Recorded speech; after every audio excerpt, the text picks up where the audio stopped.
Gonna have to excuse the quintessentially English cup of tea and a rich tea biscuit. It's one of those lazy Sunday afternoons.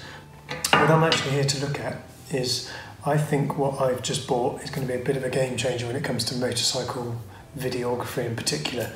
And it's the Insta360 One 360 degree camera. I mean, the thing is relatively tiny, about the same size as a GoPro but thinner and longer.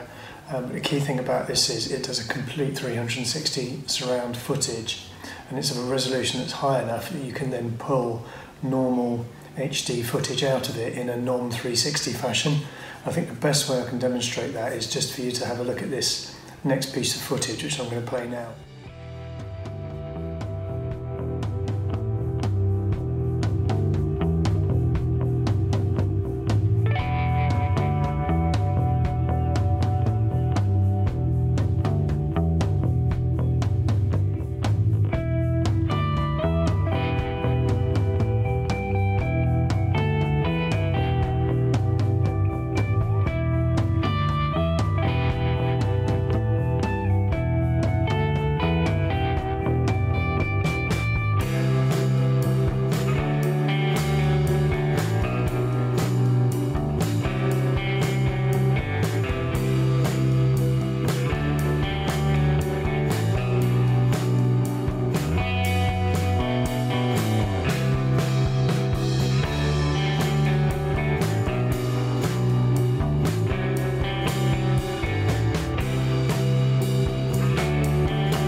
This piece of footage was recorded completely on the back of my bike, and all I did was put a selfie stick onto the actual bike rear, just attached it to the rear subframe with a RAM mount, standard RAM mount, the camera on the top, and that allowed me to basically just go for the ride.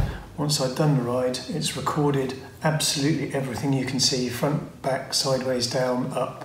And you can then use the software, and actually you can use Final Cut Pro now as well, just to pick the scenes you want. You can actually re-edit the scenes, you can zoom in, you can zoom out, you can get that little big planet effect you can see on the actual movie, and it just opens up a whole world of possibilities for editing and then re-editing. When you compare that just to a straightforward shooting from the front on a Garmin Verb XC like I have been, that gives great forward footage, so almost like a dash cam type effect. And so great for showing the road and round, but you can get to see absolutely everything. So I'm hoping to make great use of this on the few tours that are coming up, and I think we'll be able to see lots more interesting footage. And there's a couple of downsides to it, and you'll only get about 90 minutes battery life out of it. It's very difficult to power practically, but the upsides are, I can be effectively videoing my view forwards, plus Dave following behind and anyone else that's on the tour looking out sideways across the hedges, and all of that in one cut. No re-editing, no driving back and doing the route again. Not something we do anyway, to be honest, because the filming comes secondary, the holiday comes first. Sorry, adventure for the wives. It's not holiday, it's an adventure. Keep telling them that, mainly to put them off wanting to come.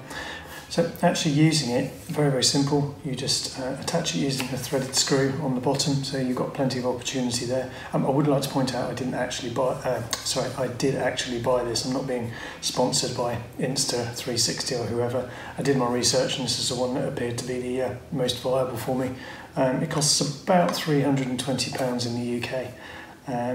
But then you get you can get the selfie sticks, and they do something called bullet time as well, which is rather interesting. I haven't got to try that yet, but it's effectively you spin the thing around your head, which worries me slightly, but then it gives you a bullet time effect and you can pause. But looking forward to using it a lot more. I'm hoping, given the type of footage that I've just done, that it'll be quite an effective tool.